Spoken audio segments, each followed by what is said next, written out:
সূরা মুহাম্মাদের 8 এবং 9 নম্বর আয়াত। আল্লাহ পাক বলেছেন ওয়াল্লাযীনা কাফারু ফাতাআসাল্লাহুম ওয়া আদাল্লা আমালাহুম যালিকা বিআন্নাহুম কারিহু মা আনজালাল্লাহ। এই ঈমান ভঙ্গের কারণ, কুফরের কারণ যে তারা আল্লাহর বিধানকে অপছন্দ করছে। অপছন্দ করলে ঈমান ভেঙে যায়। তারপরে কয় নম্বর গেল? 5 নম্বর। 6 নম্বর, মান ইস্তাহজা বিশাইয়্যিম মিন দীনির রাসূল সাল্লাল্লাহু আলাইহি ওয়াসাল্লাম আও সাওয়াবিহি আও ইকাবিহি। নবী সাল্লাল্লাহু আলাইহি ওয়াসাল্লাম যে সাওয়াবের কথা বলছেন, শাস্তির কথা বলছেন, যা যা বলছেন, যেগুলো সহিহ হাদিসের মাধ্যমে প্রমাণিত হয়েছে, এইরকম কোনো একটা বিষয়কে নিয়ে ঠাট্টা, বিদ্রূপ, উপহাস করলে, এমনি হয়তো ঠাট্টা করতেছে ইসলামের একটা বিষয় নিয়ে, বা কবরের আযাব নিয়ে, একটা সাওয়াব নিয়ে, একটা শাস্তি নিয়ে, নবী সাল্লাল্লাহু আলাইহি ওয়াসাল্লাম বলছেন দুইজনে মুসাফা করলে, দুইজন আলাদা হওয়ার আগে তার সগীরা গুনাহগুলো মাফ হয়ে যায়। সুবহানাল্লাহ। এখন ঠাট্টা করতেছে, দেখি দেখি কোনখান দিয়ে গুনাহগুলো পড়লো। মানে নবী সাল্লাল্লাহু আলাইহি ওয়াসাল্লাম গুনাহ ঝরে যায় বলছে না, এখন ঠাট্টা করেই দুইজনে বলতেছে গুনাহগুলো কোথায় পড়ছে দেখো তো। ঠাট্টা করতেছে, ঈমান চলে গেছে। ওজুর মধ্যে ওজুর পানির সাথে গুনাহগুলো ঝরে যায় যদি কেউ এটা নিয়ে ঠাট্টা বিদ্রূপ করে। এইরকম দ্বীনের অনেক বিষয় আছে, এগুলো নিয়ে একটু ঠাট্টা বিদ্রূপ করলে ঈমান ভেঙে যাবে। সূরা তাওবার 64-65 নম্বর আয়াত আল্লাহ পাক বলছেন কুল আবিল্লাহি ওয়া আয়াতিহি ওয়া রাসূলিহি কুনতুম তাস্তাহজিউন লা তা'তাযিরু কাদ কাফারতুম বা'দা ঈমানিকুম। আল্লাহ পাক ফতোয়া দিয়েছেন, রাসূল আপনি বলে দেন আল্লাহকে নিয়ে, আল্লাহর রাসূলকে নিয়ে, আল্লাহর আয়াতকে নিয়ে তোমরা ঠাট্টা করেছো, সুতরাং কোনো উযর আপত্তি নেই। কাদ কাফারতুম বা'দা ঈমানিকুম, ঈমানের পরে তোমরা কাফের হয়ে গেছো। এজন্য আল্লাহর বিধানের, নবী সাল্লাল্লাহু আলাইহি সাল্লামের হাদিসের, সহিহ হাদিসের কোনো একটা বিষয় নিয়ে, আল্লাহর কোনো আয়াত নিয়ে, শরীয়তের কোনো হুকুম হাকাম নিয়ে কেউ একটু ঠাট্টা, বিদ্রূপ, উপহাস এগুলো করলেও ঈমান ভেঙে যাবে। 7 নম্বর আছে জাদু। জাদু করলে, যিনি জাদু করবেন, জাদুকারী, তার ঈমান ভেঙে যাবে। আবার আরেকজন জাদু করে নাই কিন্তু যে করছে তার উপরে সে সন্তুষ্ট, বা তাকে অনুমতি দিছে, তাকে বলছে যাও তুমি যাই জাদু করে দাও। একজন আরেকজনের বলতেছে ভাই এর তো কোনো দিক দিয়ে কিছুদিন পারতেছি না, এর দমাইবার রাস্তা কি? মিয়া যাও জাদু করে দাও। কিন্তু সে নিজে করে নাই, আরেকজনকে উদ্বুদ্ধ করছে, আরেকজনকে বলছে তুমি যে করে দাও। বা আরেকজনে করছে, সে জানে, এরপরে সে এটার প্রতি সন্তুষ্ট, তারও ঈমান গেছে। যিনি জাদু করবেন, যারা জাদুর উপরে সন্তুষ্ট থাকবেন, তাদের সবার ঈমান ভেঙে যাবে, ঈমান নষ্ট হয়ে যাবে।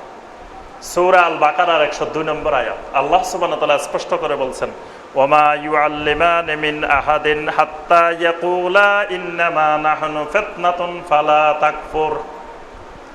যখন জাদু শেখানো হতো তারা তখন বলে দিত যে খবরদার আমরা ফিতনা, পরীক্ষা স্বরূপ, ফালা তাকফুর, জাদু শিখিও না, জাদু শেখাটা কুফরি। তাহলে জাদু শিখা, জাদু করা, জাদু শিখানো, জাদুর প্রতি সন্তুষ্ট থাকা, এই সব কিছু কুফরি, এটার দ্বারা ঈমান ভেঙে যাবে। 8 নম্বর ঈমান ভঙ্গের যে কারণটি, সেটি হলো মুজাহারাতুল মুশরিকিন ওয়া মুআবানাতুহুম আলাল মুসলিমিন। মুশরিকদেরকে সাহায্য সহযোগিতা করা এবং মুসলিমের বিরুদ্ধে মুশরিকের পক্ষে যোগ দেওয়া। মানে আমার আরেকজন মুসলিম ভাইকে ক্ষতি করার জন্য, মারার জন্য আমি অমুসলিমকে সাহায্য সহযোগিতা করলাম, অমুসলিমের পক্ষ অবলম্বন করলাম, অমুসলিমের সাথে বন্ধুত্ব করলাম, মুসলিমের সাথে সম্পর্ক বাদ দিয়ে, ঈমান শেষ হয়ে যাবে। তবে তার অর্থ এই নয় আবার মুশরিকের উপরে জুলুম করতে হবে। মুশরিকের উপরে জুলুম করা যাবে না। মুশরিক যদি মাজলুম হয়, মুশরিকের পক্ষে থাকতে হবে। ওটা মুশরিকের পক্ষে না, মাজলুমের পক্ষে, জালেমের বিপক্ষে, মাজলুমের পক্ষে। নবী সাল্লাল্লাহু আলাইহি সাল্লামের অনেক বিচার, অনেক রায় দেখবেন মুশরিকদের পক্ষে গেছে, মুসলিমের বিপক্ষে গেছে, এরকম অসংখ্য রায় আছে। এখানে নবী সাল্লাল্লাহু আলাইহি সাল্লাম মুশরিকের পক্ষে রায় দেন নাই, মাজলুমের পক্ষে, ইনসাফের পক্ষে, ন্যায়ের পক্ষে রায় দিয়েছেন। কিন্তু যেখানে মুসলিম মুশরিক ঈমানি বিষয় নিয়ে দ্বন্দ্ব, এক জায়গা দ্বন্দ্ব হইল জায়গা জমিন নিয়ে, এটা হিন্দুর জমি, এটা মুসলমানের জমি। এখন মুসলমান হিন্দুর জমিটা দখল করে ফেলছে, আপনি কার পক্ষে থাকবেন? যদি বলতেন হ্যাঁ না খবরদার, এখানে অমুসলিমের পক্ষে যাওয়া যাবে না, আমার মুসলমান ভাই জমি দখল করলে উনি আমার মুসলমান ভাই, এরকম করা যাবে? এখানে জুলুমের ব্যাপার, এখানে ইমানি ব্যাপার না, এখানে মাজলুমের পক্ষে, জালেমের বিপক্ষে। কিন্তু যখন ইমানি বিষয় নিয়ে দ্বন্দ্ব, ইসলাম নিয়ে দ্বন্দ্ব, আল্লাহর দ্বীন নিয়ে দ্বন্দ্ব, সেখানে অবশ্যই মুসলিমের পক্ষে, ইমানের পক্ষে থাকতে হবে। নবী সাল্লাল্লাহু আলাইহি সাল্লামের বিরুদ্ধে কেউ কথা বলছে, তার পক্ষে থাকা যাবে না। নবী সাল্লাল্লাহু আলাইহি সাল্লামের পক্ষে, দ্বীনের পক্ষে থাকতে হবে। আল্লাহ পাক সূরা আল মায়েদার 51 নম্বর আয়াতে বলছেন, ইয়া আইয়ুহাল্লাযীনা আমানু লা তাত্তাখিযুল ইয়াহুদা ওয়ান নাসারা আউলিয়া বা'দুহুম আউলিয়াউ বা'দ ওয়া মান ইয়াতাওয়াল্লাহুম মিনকুম ফাইন্নাহু মিনহুম। যে ব্যক্তি ইহুদিদের সাথে, নাসারাদের সাথে বন্ধুত্ব করবে, গভীর সম্পর্ক, অন্তরঙ্গ সম্পর্ক কায়েম করবে, তারা তাদেরই অন্তর্ভুক্ত হবে। আল্লাহ পাক স্পষ্ট বলে দিয়েছেন, ইহুদির সাথে আমার অন্তরের গভীর সম্পর্ক, আমি ইহুদি। খ্রিস্টানের সাথে আমার অন্তরের গভীর সম্পর্ক, কিয়ামতের ময়দানে আমার নাম আব্দুল্লাহ, আব্দুর রহমান হইলেও আমি খ্রিস্টানের দলে উঠব, কারণ আমার অন্তরে খ্রিস্টানের প্রতি মহব্বত, ইহুদির প্রতি মহব্বত, তারপরে মুশরিকের প্রতি মহব্বত। তাহলে যে যার সাথে অন্তরঙ্গ সম্পর্ক কায়েম করবে, তবে বাহ্যিক সম্পর্ক কায়েম করা যাবে। আল্লাহ পাক কোরআনে কারিমে বলছেন, কোনো মুশরিক যদি তোমার বিরুদ্ধে বা দ্বীনের বিরুদ্ধে কোনো অবস্থান না নেয়, বাহ্যিক তুমি যদি সদাচরণ করো, এটাতে লা ইয়ানহাকুমুল্লাহ, আল্লাহ তোমাদেরকে নিষেধ করেন না। কারণ বাহ্যিক সদাচরণ দরকার আছে কিসের জন্য? দাওয়াতের জন্য। তাদের সাথে যদি বাহ্যিক সদাচরণ না করে, আমি তাকে দাওয়াত দিব কিভাবে দ্বীনের? কিন্তু যখন দ্বীন বিষয়ে বিরোধ অথবা কুফরি একটা আদর্শকে আমি অন্তরে লালন করি, ভালোবাসি, মহব্বত করি, ইহুদির একটা বিধানকে আমি ভালোবাসি, খ্রিস্টানের একটা বিধানকে ভালোবাসি, মুশরিকের একটা আইন কানুনকে আমি পছন্দ করি, কিয়ামতের ময়দানে আমি ওই মুশরিকের অন্তর্ভুক্ত হব। এটা ঈমান ভঙ্গের একটা গুরুত্বপূর্ণ কারণ। বর্তমানে অনেক মুসলিমকে দেখা যায় যে এরকম বাংলাদেশে অনেক জায়গায় আমরা দেখি, দেখা যায় মসজিদের ইমাম সাহেবের দুই রকমের মুসল্লি আছে। এক রকমের মুসল্লি 5 ওয়াক্ত নামাজের মুসল্লি, আরেক রকমের মুসল্লি হলো কি? শুক্রবারের মুসল্লি। মসজিদগুলো বানানো হয় মূলত শুক্রবারের জন্য, প্রতিদিনের জন্য না। প্রতিদিন মুসল্লি হয় 1 কাতার, 2 কাতার, 3 কাতার, শুক্রবারে 5 তলা 6 তলা। জিজ্ঞেস করলে ভাই এত বড় মসজিদ কেন? কবে শুক্রবারে জায়গা হয় না, মানে শুক্রবারের জন্য মসজিদ বানানো হয়, বাকি 6 দিনের জন্য মসজিদ না, একদিনের জন্য, 1 ওয়াক্তের জন্য, সপ্তাহে 1 ওয়াক্তের জন্য বাংলাদেশে মসজিদ বানানো হয়। আচ্ছা, তো এখন ইমাম সাহেবের 2 ধরনের মুসল্লি। এক ধরনের মুসল্লি যারা নিয়মিত আসে, এদের মধ্যে কিছু মুসল্লি কি করে?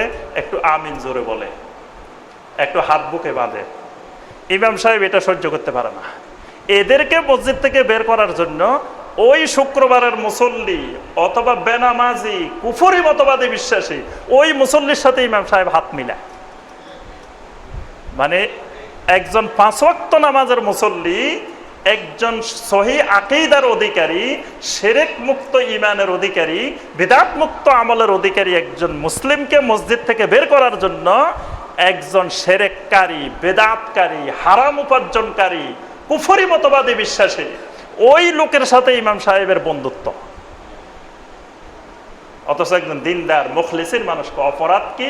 হয়তো 2-3টা ভুল কাজ করছে, তার দৃষ্টিতে ভুল কাজ করছে। কি ভুল কাজ? আমিনটা একটু হয়তো সশব্দে বলে ফেলছে, হাতটা একটু বুকে বেঁধে ফেলছে। এই কারণে, এই কয়েকটা কারণে তাকে হটানোর জন্য বা তার বিরুদ্ধে অবস্থান নেওয়ার জন্য হারাম উপার্জনকারী, শিরককারী, বেদাতকারীর সাথে সম্পর্ক কায়েম করছে।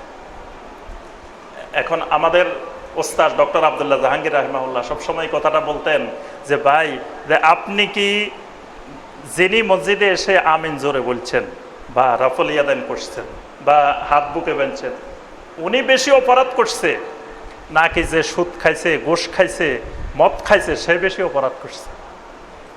তো যদি মদ খাওয়া, সুদ খাওয়া বেশি অপরাধ হয়, তা আপনি মসজিদ থেকে তো কোনোদিন একজন মদখোরকে, গোশখোরকে, জুয়াখোরকে বের করেন, বলেন নাই যে আমি ইমাম সাহেব অনেক আল্লাহওয়ালা মানুষ, দিনদার মানুষ, খবরদার আমার পিছে কোনো জুয়ারি, কোনো সুদখোর, গোশখোর, মদখোর নামাজ পড়বেন না, যারা আছেন বাইরে যান।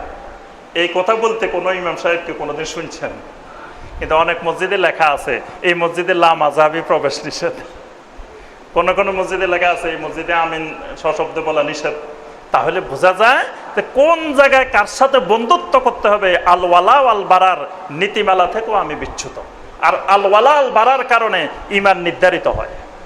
এটা ঈমান ভঙ্গের একটা কারণ। 9 নম্বর যে কারণটা, যে ব্যক্তি বিশ্বাস করে যে আল্লাহর কিছু কিছু এমন বান্দা আছেন যারা শরীয়তের বিধিবিধানের আওতামুক্ত, মানে শরীয়ত মানা লাগে না, এরা শরীয়তের ঊর্ধ্বে মানুষ। দেখবেন বাংলাদেশে অনেক আল্লাহর ওলি আছে, ল্যাংটা আছে না, কাপড় চোপড় নাই, কিন্তু আল্লাহর ওলি। এটা পৃথিবীতে শুধুই ভারতীয় উপমহাদেশে পাইবেন, বাংলাদেশ, ভারত, পাকিস্তান এই অঞ্চলে ল্যাংটা মানুষ আল্লাহর ওলি হয়, আছে না, অনেক আছে। দেখবেন ল্যাংটা বাবার মাজার, ল্যাংটা বাবার দরবারও আছে, এরকম আছে, হ্যাঁ ল্যাংটা, কিন্তু আল্লাহর ওলি। কিন্তু সাহাবাই কেরাম, লক্ষাধিক সাহাবাই কেরাম সকলেই আল্লাহর ওলি, এই ব্যাপারে বিন্দুমাত্র কোনো সন্দেহ। কোরআনের আয়াত নাজিল করা ওলি, জান্নাতের সার্টিফিকেট পাওয়া ওলি সাহাবাই কেরাম। তো একজন সাহাবী ল্যাংটা ছিলেন এরকম কোন জাল হাদিস পাওয়া গেছে?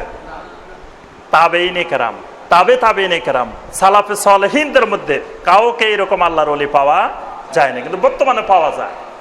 আচ্ছা, জিজ্ঞাসা করলে ভাই উনি তো শরীয়তের কোনো বিধিবিধান নাই, 70 টাকা ফরজ উনি এটা মানে না, নামাজ পড়া ফরজ উনি কোনো নামাজ পড়ে না, তারপরে উনি কোনো সুন্নত মানে না, নখ কাটে না, চুল কাটে না, গোসল করে না, সবকিছু থাকে।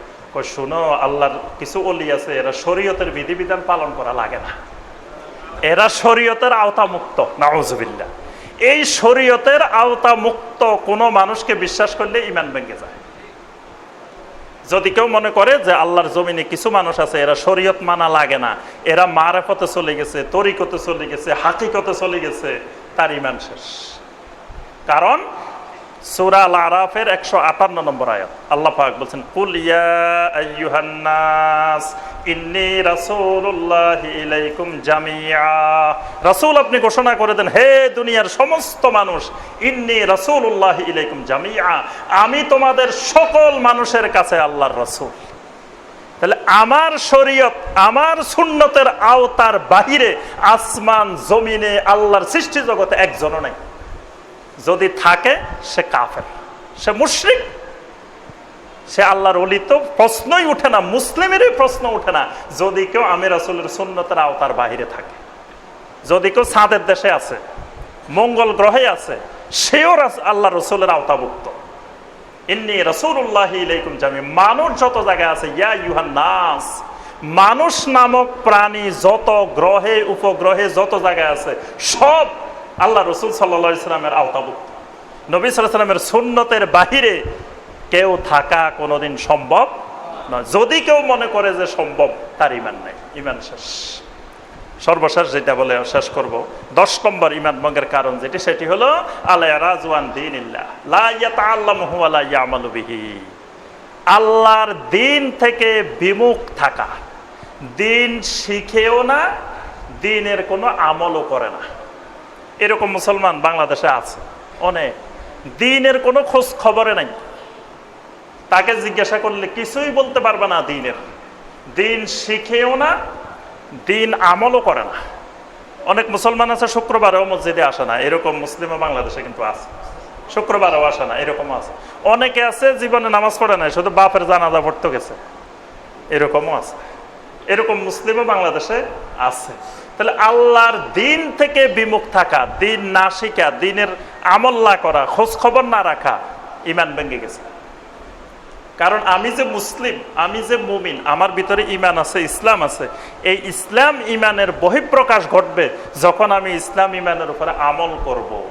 ইসলাম ঈমান আমল করতে গেলে আমার এলেম লাগবে, শিখতে হবে। তাহলে এলেমেরও খবর নাই, আমলেরও খবর নাই, এই লোকের ঈমানেরও খবর নেই। ইহুদিদের বৈশিষ্ট্য হলো এলেম থাকবে, আমল থাকবে না, এটা ইহুদিদের বড় বৈশিষ্ট্য। দেখবেন সমগ্র পৃথিবী বুদ্ধিভিত্তিকভাবে পরিচালনা করে ইহুদিরা। ইহুদিরা সংখ্যায় কম, কিন্তু পৃথিবী পরিচালনা করে ইহুদিরা। কারণ কি দিয়ে চালায়? বুদ্ধি দিয়ে, জ্ঞান দিয়ে। ইহুদিদের বৈশিষ্ট্য হলো এলেম, আমল নেই। তারা সব জানে ইসলামের কোন কোন জায়গায় হাত দিলে মুসলিম ধ্বংস হয়ে যাবে, এই বিষয়গুলো তারা গবেষণা করে, রিসার্চ করে, সব এলেম তাদের আছে। তাদের অনেক বড় বড় মাদ্রাসা আছে, রিসার্চ সেন্টার আছে, অনেক কিছু আছে। তাহলে এলেম থাকবে, আমল থাকবে না, এটা ইহুদিদের বৈশিষ্ট্য। খ্রিস্টানদের বৈশিষ্ট্য হলো আমল থাকবে, এলেম থাকবে না। এরা হলো বলদ, এদের কোনো আমল এলেম নাই, আমল আছে। দেখবেন খ্রিস্টান গির্জাগুলোতে চার্চে হাজার হাজার খ্রিস্টান যায় এখন। জিজ্ঞেস করলে তুমি এখানে আসছো কেন, কি করো? যীশু খ্রিস্ট আমার সব পাপ মোচন করে চলে গেছে, আমি যা করি অসুবিধা নাই, যীশু খ্রিস্ট সব নিয়ে দেবো। হে খালি এটা জান যে যীশু খ্রিস্টের এইটা হয়েছে, এটা হয়েছে, ওই সব গুনাহ সব পাপ তার সব মুছে গেছে, সব নিয়ে গেছে। মানে এটা হলো এলেমবিহীন আমল। একটা হলো আল এলেম বেলা আমল, এটা ইহুদিদের বৈশিষ্ট্য। আরেকটা হলো আল আমল বেগাইরিল ইলম, এলেমবিহীন আমল, এটা খ্রিস্টানের বৈশিষ্ট্য। আর মুসলিমের বৈশিষ্ট্য হলো আল ইলমু বিল আমল, আমলও থাকবে এলেমও থাকবে। আমল আছে এলেম নাই, দেখবেন এই লোকের ইমান শয়তান কত আগে নিয়ে গেছে, এটা এরে পায় না। ওই যে কইলাম না 40 বছর ইমানের মেহনত করছে, এখনো ইমানে বুঝে নেই, কারণ এলেম নাই। এলেমবিহীন হয়ে আমল করতেছে। আরেকজন এলেম আছে অনেক, কিন্তু আমল নাই, এটাও মুসলিমের বৈশিষ্ট্য না। কারণ শুধু এলেম দিয়ে কেউ নাজাত পাবে না আমল ছাড়া। এই জন্য কোরআনে কারিমে যত জায়গায় জান্নাতের কথা বলছেন, ও আমিলুস সালিহাত, আল্লাহ পাক আমলের কথা বলছেন। এই জন্য একজন মুসলিমের যেমন এলেম থাকবে তেমন আমল থাকবে, যেমন আমল থাকবে তেমন এলেম থাকবে। এলেমবিহীন আমল সম্ভব না। ওযু করতে গেলে এলেম লাগে, গোসল করতে গেলে এলেম লাগে, নামাজ পড়তে গেলে এলেম লাগে, প্রত্যেকটা কাজে ইসলামের এলেম লাগে। এলেমবিহীন একটা কাজও ইসলামে সম্ভব না। এই জন্য কেউ যদি এলেমও শিখে না, আমলও করে না, তার ঈমান নেই। এটাও ঈমান ভঙ্গের একটা কারণ। সূরা সাজদার 22 নম্বর আয়াত আল্লাহ পাক বলছেন, ওয়ামান আযলামু মিম্মান যুক্কিরা বিআয়াতিহি সুম্মা আ'রাদা আনহা ইন্না মিনাল মুজরিমিনা মুনতাকিমুন। ওই ব্যক্তির চেয়ে বড় জালেম কি আছে, যার সামনে তার রবের কোনো আয়াতকে উপস্থাপন করা হয়, সুম্মা আ'রাদা আনহা, সে এর থেকে বিমুখ, সে রবের কোনো আয়াতের খোঁজ খবরে রাখে না। বর্তমানে আরো সহজে বুঝবেন, আপনি একটা এই ধরেন অ্যাকাউন্ট খুলছেন, মেইলে আপনি ইমেইলে একটা অ্যাকাউন্ট খুলছেন আপনার নামে। এখন একটা সবার অ্যাড্রেস আছে না, এখন সব জায়গায় লেখা থাকে আপনার ইমেল অ্যাড্রেস দেন। তো ইমেল অ্যাড্রেস একটা খুলছেন, খুলে 1 বছর পর্যন্ত এটা আর খবর এনেন নাই। মানে একদিন যে আপনি একটা ইমেল অ্যাড্রেস খুলছেন আপনার নামে, 1 বছর পর্যন্ত এটা ওপেন করেন নাই, খবর এনেন নাই আপনার নামে যে একটা ইয়ে আছে, ইমেল অ্যাকাউন্ট আছে। 1 বছর পরে যখন চেষ্টা করবেন দেখবেন এটা নাই। ব্যাংকে আপনার একটা বিধান আছে, এত মাস পর্যন্ত কোনো লেনদেন যদি না করেন আপনার অ্যাকাউন্ট স্থগিত হয়ে থাকে না। পরে গেলে চেক দিচ্ছেন, কেটে টাকা দেয় না। ঘটনা কি বলে যে ম্যানেজারের সাথে যোগাযোগ করেন। ওই যে মাঝখান দিয়ে অনেকদিন লেনদেন করেন নাই। ইমানটাও এইরকম, ইসলামটাও এইরকম। ইমান আনছেন, ইসলাম গ্রহণ করছেন, আর ইমান ইসলামের খোঁজ খবর নাই, কোনো প্রকারের আমল করেন নাই, এলেম শিখেন নাই, খোঁজ খবর নাই, খালি ইমান আনে বসে রয়েছেন। 1 বছর পরে যাই দেখবেন ইমানও নাই, ইসলামও নাই, সব শেষ। এটাও ঈমান ভঙ্গের একটা গুরুত্বপূর্ণ কারণ। সম্মানিত ভাই ও বোনেরা, আলোচনা একটু দীর্ঘ হয়ে গেছে, বিষয়টা আরো অনেক লম্বা, অনেক ব্যাখ্যা, এক একটার আলোচনায় 2-3 ঘন্টার আলোচনা, 4 ঘন্টার আলোচনা। আমি সংক্ষেপে মূল পয়েন্টগুলো বলছি যে আকলমন্দরা ইশারা ভাষা, এটা একটা প্রবাদ বাক্য যে জ্ঞানী ব্যক্তিদেরকে ইশারা দিলে হয়। এই জন্য আপনারা এই 10টা বিষয় নিজেরা শিখবেন, নিজের ছেলে মেয়ে পরিবার পরিজনকে শিখাবেন, এবং যে কোনো অবস্থায় এই 10টার কোনো একটা কারণ যেন আমার আপনার জিন্দিগিতে না ঘটে। যদি ঘটে, আল্লাহ না করুক, ঈমান নিয়ে কবরে যাওয়া যাবে না। আল্লাহ রাব্বুল আলামিন আমাদের সবাইকে ঈমান বিষয়ে জ্ঞান অর্জন করার, ঈমান অনুযায়ী আমল করার, ঈমান ভঙ্গের কারণগুলো জানার, বোঝার, এর থেকে দূরে থাকার আল্লাহ পাক আমাদেরকে তৌফিক দান করুন। আমিন ইয়া রাব্বাল আলামিন। নাফা'আনিল্লাহু ওয়া ইয়্যাকুম বিল কুরআনিল আযীম ওয়া বিসুন্নাতি নাবিয়্যিহিল কারীম সাল্লাল্লাহু আলাইহি ওয়া সাল্লাম। আকুলু কাওলি হাযা ওয়া আস্তাগফিরুল্লাহ লি ওয়া লাকুম ফাস্তাগফিরু ইন্নাহু হুয়াল গফুরুর রহিম।